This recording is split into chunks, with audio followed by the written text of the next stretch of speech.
Hey, what is going on, everybody? It is me, Dan, Moderately Anonymous MTG, and we are back today with a very special episode. I'm going to be hitting y'all with a tier list for my experiences on the MTGO circuits, playing cEDH, and seeing which of the top 15 decks is the best to play on MTGO. Now, before we hop into it, y'all know how to support the show if you want to do it right here on YouTube. Hit the like button, leave a comment, subscribe here on YouTube. Go hit us up over on Twitch as well. If you want to support the show more directly, you can do it via our sponsors, Dragon Shield and TCG Player. We got affiliate links for both down in the description. Go hit up our Patreon if you want to become a direct supporter of the show, get access to our private Discord, a bunch of other awesome benefits, and go hit up the Bonfire store if you want to get some awesome merch by awesome artists. Now, just before we hop into making this tier list, I just want to say what we're basing these decisions off of. It's a couple of key but crucial points, and that is basically just how good is this deck in real life, and how easy is it to execute the combo on MTGO. As anyone can tell you, the biggest hurdle to playing cEDH on MTGO is going to be your chess timer. And while most of the time, in my experience, you're going to see opponents who are going to be respectful of your clock, respectful of your combos, and see that you're enacting them and concede. But the onus is not on your opponents to concede. They don't have to do that. That is a courtesy that they can do. That is good sportsmanship skills. But in a competitive setting, it's not necessary for them to do. And when you're facing random people on MTGO leagues, inevitably you're going to run into a person who's not going to concede if they think that they can run you out on your clock. So while any deck is safe to play and almost any combo is safe to play, the onus is always going to be on you to be able to enact your combo quickly and easily. And the only other thing to note is that we're taking a look at the top 16 commanders on EDHtop16.com. So if you hear me talking about the best deck lists in the format and I don't bring up your deck, it's not on me, it's on them. But without further ado, let's hop into the tier list. Alright, so here's our tier list, and we're just going to go one by one. I got these ordered from top performing deck to bottom performing deck on the EDH Top 16 website, so we're just going to go through them in the order that they're in there. Alright, so first up, we have got Tymna Kraum, obviously a very powerful deck. Great at grinding long matches. It's got pretty easy to enact combos. We're looking at Underworld Breach combos, and we're looking at Thassa's Oracle to be very specific. Both of these extremely easy to execute on Magic Online. With Underworld Breach, the biggest problem that you're going to have is just putting your Storm triggers onto the stack, but that's really easy. You just click the same targets button over and over again. Otherwise, Thassa's Oracle plus Consultation is the easiest and cleanest combo to enact. Obviously, it's only 2 cards, that's what makes it so great IRL, but it is also just the least amount of clicks. And if you're a person who's new to the leagues, who's new to MTGO, the clock timer is going to be one of your biggest opponents, and having a combo that's really easy to enact under that chess timer is going to be very important. So Tymna Kraum, between being the best deck in the format right now and having the easiest to enact win cons, as well as being a great grinding engine in the command zone, having a bunch that are great in the deck, this is easily an S tier deck. No questions asked. Tymna Kraum, great deck to pick up for MTGO and a great deck to pick up in general. All right, next up on the list is Kinnan Bonder Prodigy. Kinnan's second best deck in the format in paper. In the MTGO leagues, I'm much more wary of this deck. When we're talking about complicated combos, this is one that's definitely much more complicated to enact onto your chess timer and just on MTGO in general. For Kinnan, obviously we don't have something as clean as Consultation and Thoracle. And one of the biggest pains in the butt on MTGO is making infinite mana. Even just for Basalt Monolith to make infinite colorless mana, clicking on Basalt Monolith to tap it, clicking it again to use its untap ability, clicking OK every time, it's extremely time consuming. It takes a ton of clicks. And that's only the first part of the combo. Then we have to start making other colors of mana. We have to start activating Kinnan infinite times to filter through the deck and find Thrasios. We have to start activating Thrasios infinite times. There's like 3 or 4 steps that are going to take you roughly infinite amounts of clicks on MTGO. And while this deck is super strong in paper, I honestly don't think that it's a very good pick for MTGO. It's not something that I would recommend, and it's honestly not something that I see in the league queues pretty much at all. I can't remember a single time that I've seen a Kinnan deck. I'm going to go ahead, and maybe this is controversial, I'm going to go ahead and put Kinnan in the C tier for MTGO leagues. Our next commander is Sisay, Weatherlight Captain, 5-color commander, very powerful, very good, but very distinctly suffering from the same problem as Kinnan.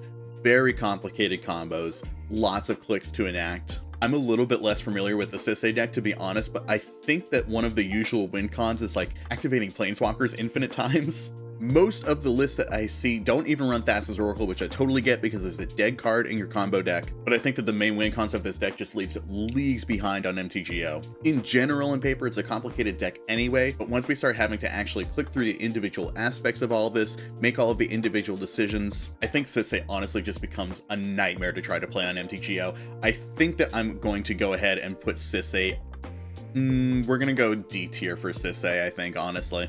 At number 4 on the list, we've got Tivit, Seller of Secrets. This is a deck that I've been playing a bunch on the MTGO queues, and one that I think really doesn't suffer very much from the clock. The one thing I think that Tivit suffers from the most on these MTGO leagues is the fact that players will sometimes just scoop. I've had it happen on more than one occasion during a tournament match that people will just scoop up their cards in the middle of a match. And for various reasons, I think that I've seen someone do it in a spite play, but also sometimes just people are like, oh, something came up and I have to leave this game. I'm sorry, this just is the most important thing going on in my life right now. I've had that happen, I think, on 2 different occasions.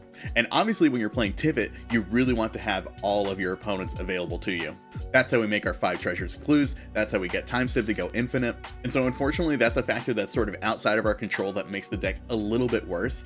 But I think that the deck is overall really great. Again, we've got Fastest Oracle and Consultation as a combo that's in the deck. It is not our main combo for this deck, but it is something that we can rely on that's very easy to enact. Also, enacting Time Sieve itself is not very time consuming. cEDH leagues on MTGO give you a 30-minute starting time. If you have even 10 minutes left of those 30 minutes on your clock, plenty of time to deal your opponents enough combat damage to kill them all. Not to mention that as you're going through your infinite turns, you can also just find your other win cons like Fastest Oracle that are much easier to enact and don't take as much time on the clock. The other thing that I really like about Tivit is the density of silence effects that are inside the deck. Orum's Chant, Literal Silence, Teferi, Grand Abolisher, Ranger Captain of Eos. All of those make playing your combo and not having to fight through your combo really, really easy. But I think one of the major hurdles for Tivit is the MTGO meta and the fact that there is a lot of Rograkh Silas running around. Rograkh Silas is really good at chewing up opponents who are tapping out for stuff on turn 1 and 2. Tivit tends to do that. Tivit runs a lot of interaction, but facing down those Rockside opponents, it usually takes at least one other opponent trying to help you out on that interaction axis. And I've had plenty of games where Rograkh Silas just goes for a turn 2, I've got one piece of interaction, no one else does, and the game is just absolutely over. So even though I'm a Tivit main and I would love to put it in an S tier, I think that I'm going to respectfully put it in an A tier. Next up on the list is Najeela the Blade Blossom. This is another deck that I main, one that I have not tried on MTGO, and one of the reasons is, again, the chess timer. This is a weird combo to go through on MTGO. You, one, have to know very well how the combo works. Najeela, her activated ability can only be activated in combat. You want to do it at specific points in the combat step, and I see plenty of people in paper mess up where they want to activate this, so I can imagine people messing it up on MTGO where it really counts and you don't get any takebacks. I think the main game plan for Najeela is kind of rough, not one that I would really want to try to do on MTGO, but the fact that it does have Fastest Oracle and Consultation as a backup win condition and Underworld Breach and Brain Freeze as a backup win condition, I think makes it a little bit better than, say, Sisay, who doesn't have access to those combos. What I've noticed playing these leagues is that the meta tends to skew a little bit harder towards combo and control decks. So not to say that you're just going to get free Najeela hits all day, but like I said, Rograkh Silas is a very popular deck in the meta. You're probably going to see one in almost every pod you're in. So a lot of times you're going to have at least one person you can beat up on with Najeela. But again, our A plan isn't the greatest A plan in the MTGO leagues. But overall, Najeela is a really fast deck. It's one that's got a lot of cheap interaction, which is good in the meta. And it's one that's got combos that are pretty easy to enact outside of its main combo, which is a little bit time consuming. I think that we're going to go ahead and throw Najeela in the B tier. All right, 6th on the top 16 list is Rograkh Silas. You've heard me talk about it a lot already. This is a deck that typically tends to struggle a little bit in paper tournament settings. And I think a lot of that has to do with the nature of tournaments and the fact that you're going through Swiss rounds at first, and then once you get past the Swiss rounds, we're getting in the top 16, we're getting to really seasoned veteran players who know what they're doing, they know how to fight against Rograkh Silas, and they know not to slip up. Something I've said before about Rograkh Silas, and I'll say again, is that Rograkh Silas is really good at farming bad players. This is a deck that you need to have interaction against. This is a deck that you need to hold up mana for when they go to their turn. You even need to respect things like killing Rograkh when you can. But luckily for Rograkh Silas players, there is no such thing as the Swiss rounds. Every round is a Swiss round. One of the best defenses against a Rograkh Silas player is being able to talk to your opponents, and while the MTGO chat does exist, it is obviously capped by your ability to type fast enough and make sure that your opponents see it before they start making decisions. Generally, I've considered Rograkh Silas a bit of a glass cannon. It's not a deck that really picks up the pieces very well after getting blown out the first time, but I think it is probably one of the best choices that you can possibly pick for MTGO right now. Very easy to enact combos, very quick and aggressive. Your biggest problem is going to be activating Necropotence 35 times on turn 2. But my piece of advice for this, for anyone who has not played MTGO with Rograkh Silas yet, do not F6 through your Necropotence triggers or you will crash the client. It's okay for your opponents to auto yield through that, but you're gonna have to individually click through each one of those triggers, which yes is a pain in the butt, but if you've landed Necropotence on turn 2, you probably got like 25 minutes left on your clock. You're gonna have more than enough time to wombo combo your opponents. So Rograkh Silas, you know I'm not a fan of the deck and it hurts me a little bit to say this, but easily S tier on MTGO. Coming up next is Atraxa Grand Unifier. This is another deck that traditionally I'm not a huge fan of. I don't think that this color pie is all that great. I really don't think that green brings a lot to the table in terms of cEDH color pie right now. And to be honest, it's not a deck that I've seen come up in the MTGO league so far. This is another deck where the main combo is Food Chain, and again, we're exiling something infinite times to make infinite mana, casting Atraxa infinite times to filter through our deck and find all of the pieces that we need to win the game. We have to do 2 things an infinite amount of times, which is obviously just not good against your chess clock. Of course, we can rely on really compact win cons, like Thassa's Oracle Consultation, and Mnemonic Betrayal is a really good one as well. But I think this just has all of the problems that I already have with Atraxa, plus new MTGO problems. The mana base is a little bit too complicated, green doesn't do anything for you, the win cons are a little bit too complicated, and it just takes too much time to enact. I think that unfortunately I'm going to put Atraxa in the D tier. Next up we have got Kenrith, Returned King. This is a deck that can be built a ton of different ways. Usually we're again doing some infinite mana shenanigans to be able to draw through the deck. But of course we've also got Consultation and Underworld Breach as backup win cons. So we've got that going for it in our 5-color shell, which definitely earns it some points. I think that my main problem for Kenrith is that it relies on a lot of pieces that are a little bit clunky in the meta, like just weird value creatures, and it just doesn't really have a great engine. Kenrith is a great card in the command zone, but 1, it's 5 mana, it's hard to cast. It means you're not going to be turning on your Deflecting Swat and Fierce Guardianship very early. And 2, even if you do, it's almost a 5 mana do nothing. Like, it's got all of these different abilities on it, but they're not ETBs, they're not swing triggers. They're all things that cost additional mana, and most of the time, all of these abilities just aren't going to be super impactful on the board. So basically with Kenrith, what it boils down to is that I think we've got some fine win conditions. The main ones are probably a little bit too complicated, but ultimately just kind of a slow deck. I think that we're going to go C tier for this one. Having Underworld Breach and Consultation does earn it those few extra points, I think, to keep it out of D tier. All right, coming up after Kenrith, we got another Grixis deck here. It's Kraum and Tevesh. So the reason to play Kraum and Tevesh over Rograkh Silas, the main difference in the deck is that we have a win con in the command zone in Tevesh. With cards like Displacer Kitten or Hullbreaker Horror, we can use Tevesh's loyalty abilities an infinite amount of times to make thralls, sacrifice them, draw through our deck, and in the end, win with Thassa's Oracle. And of course, apart from having this win con in the command zone, we've also got 2 grinding engines in the command zone between Kraum's ability to draw and Tevesh's ability to draw. And then of course, basically the rest is just classic Grixis shell, Necropotence, Demonic Consultation, Underworld Breach, all of the stuff that you would expect to find in a deck like this. Overall, I think that the floor of this deck is pretty high because we're just looking at Grixis good stuff for the most part, right? My only real qualms with the deck is the fact that it runs a lot of value pieces. Some of the last Register decks that have won competitions are running things like Narset and Notion Thief to try to do the Wheel Thief angle. Which is a solid win condition, it's just a little bit clunky. It's definitely a lot clunkier than things that Rograkh and Silas are running. And ultimately, I think that's just a little bit emblematic of the deck that has 2 5-mana commanders. But I think the deck is really solid. I think it's got good win conditions aside from the main one, which is a little bit clunky. I think I can pretty happily put Kraum and Tevesh in the B tier. All right, at number 10, we have Magda, Brazen, Outlaw. Which if I was just gonna guess, I don't think I would have guessed that this would be 10 on the EDH top 16 tier list. I think that's very funny, but it's a very good deck and I understand how it does so well. It's a deck that I think earns a lot of points by just being a little bit complicated and a little bit convoluted. Opponents really don't know what to attack for the most part. And it's got win cons that are very hard to interact with. Now, that being said, the win cons are very complicated. Most of them are using Clock of Omens and Academy Manufactor to make an infinite amount of artifacts that are at first tapped, and then you can untap them with the clock, and then you can start activating different abilities with them.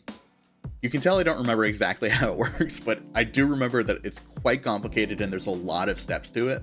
So I think this is a very solid deck list on paper, and I think for pilots who know how to play it really well, I think it's a really great deck list. On MTGO, like I said, a lot of what we see are combo decks and control decks. And I think that Magda is just a deck that suffers a lot when the meta is really heavy control. If you go on MTGO cEDH leagues, expect to see a lot of Rhystic Studies, a lot of Mystic Remoras, a lot of Talions, There's just a lot of things that are going to draw opponents' cards, ultimately outvalue your Magda, and I think that Magda is just a deck that's going to have a hard time competing with the rest of the MTGO meta. So tricky combo, limited color pie, and rough in the meta. I think, unfortunately, Magda is going D tier. Alright, next on the list here is Talion, the Kindly Lord. This is a deck that I see come up a lot on the MTGO leagues, honestly. This is one of the most popular decks that I see. I think it's honestly vastly overrepresented on MTGO as opposed to in paper. Maybe Talion is popping up a little bit more at tournaments than I've acknowledged, but I see it pop up very, very commonly on MTGO. And I think very well justified, because it is honestly a great deck for the online meta. Again, we've got very simple win conditions. It's pretty much just Thassa's Oracle or Praetor's Grasp or Mnemonic Betrayal.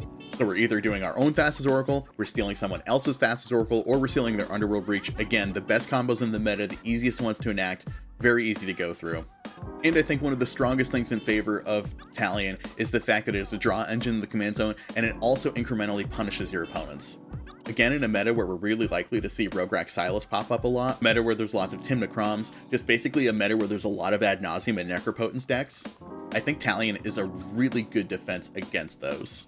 It's only in Dimir, so our colors are a little bit limited, but I think that works a bit in its favor because it gives it access to more niche counterspells than you might run otherwise in your blue deck. And if you can survive the early game, I think it's just a deck that tends to go really great in the mid to long game. So I think I'm going to easily put Talion at an A tier. Not having access to the best win cons in and of itself, and again, the limited color pie I think holds it back a little bit, but still, really great deck in the MTGO leagues. Definitely one that I would recommend for new players. Alright, next up we've got Nixilis Kingpin. This is another one that I absolutely just haven't seen in the MTGO leagues at all, and I think it is probably because of the fact that it doesn't have very easy to enact win cons. We've got 1 and 2 card combos in the deck, like All Will Be One is a 1 card win con with Nixilis. We've also got things like Twin Cast and Dual Caster Mage, and of course just Underworld Breach and Grave Shot is also a combo we've got access to in the deck. The only problem with that is the fact that all of these require individual clicks. If we're doing 120 damage to our opponents with Nixilis and All Will Be One, that's not only 120 clicks to do the damage, but it's probably 120 times 3 or 4 clicks. We're saying yes to Nixilis, we're saying yes to the All Will Be One triggers. We can set auto yields for those, but it's going to take a huge amount of time to click through. And again, you're going to be able to expect a lot of your opponents to be respectful of the clock and respectful of the fact that you have an infinite combo on board, but the onus is not on them to concede in that situation. You're going to run into people who are going to make you play it out, and unfortunately, if you're going to have to play out all of those clicks, you're probably going to lose to your clock. So unfortunately, I think Nixilis is going to go straight to the D tier here. Alright, up next is another deck that I'm really not a fan of, and that is Tayam Luminous Enigma? What is that card called? Tayam Luminous Enigma. Ultimately, I just don't think that there's a whole lot that's very good to say about this deck in the online meta. It's in a poor color pie. It doesn't have access to a lot of great cards. It's a deck that tends to play against the meta a bit, and I think that the meta is skewed enough where the average Tayam deck list just really isn't adjusted to the MTGO leagues. And of course, the win cons are just nightmarish to click through on this. I really couldn't recommend Tayam at all. I think we're going to throw Tayam in the D tier as well. Alright, just a couple more left on the list here. Next up is Dargo Thrasios, and you can see that we've got Rograkh Thrasios coming up after it. And I think basically I'm just going to talk about both of these deck lists at the same time, because for the most part, they're very, very similar. What I can say that differentiates them is basically how the deck leans in terms of whether it's aggressive or not.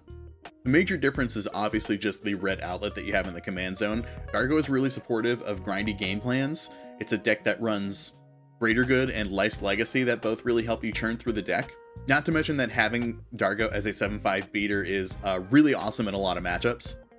And the big difference in the Rograkh list is that Rograkh is one used as a very cheap outlet for things like Deflecting Swat and Fierce Guardianship, just like it is in Rograkh Silas, but also it's used as a cheap outlet to make infinite mana with things like Cloudstone Courier that you can then filter through Thrasios. So it's kind of funny because it ends up with both lists being like in the same kind of camp of, do you want a deck list that has 2 grinding engines in the command zone, or do you want a deck list that has 2 combo engines in the command zone? But unfortunately, the problem that they both share for this list is that they are both having a main game plan of feeding infinite mana through Thrasios. As we've already discussed, making infinite mana 1 is a big pain in the butt, and then feeding it through another thing is an even bigger pain in the butt. So I think largely these placements are going to come down to how valuable is your red commander in the command zone. And I think that as opposed to in paper, where Dargo is the number 14 deck as opposed to Rograkh Thrasios being at 15, I think that Dargo Thrasios I would rank a little bit lower because I think that Dargo is a little bit less valuable in the MTGO queues. If I was looking at like, would I rather have a greater good grinding engine, or would I rather have really easy access to deflecting SWAT and Fierce Guardianship on turn 1, which again, we've got Thrasios in the command zone, so it's not like those spells are forever away, but turn 2 is a pretty long time away when a huge percentage of the meta is going to be Rograkh Silas, and they're going to be trying those win attempts on turn 2. Having those free spells to be able to hold up as early as turn 1 is really, really important, I think. So we're going to go ahead and put Dargo Thrasios at a C tier, and we'll put Rograkh Thrasios at B tier. So the last in our list here on the EDH Top 16 is Yuriko, the Tiger Shadow. And again, this is one that I've honestly seen a little bit underrepresented in the MTGO queues, but I think this is sneakily one of the better decks that you can have on MTGO, especially if you're one of those people who is just not a fan of playing like top tiered, top meta decks. I think that Yuriko is actually really good on MTGO. The problems with it, it's got some clunky cards for playing Changeling Outclass, for playing big 16 mana spells and things like that to wall up our opponents with. But the major boon in its favor is the fact that it is very simple to enact these combos. Demonic Consultation, Thassa's Oracle, we've already discussed that it's just so clean, so easy to do. It takes 3 clicks to put it all on the stack.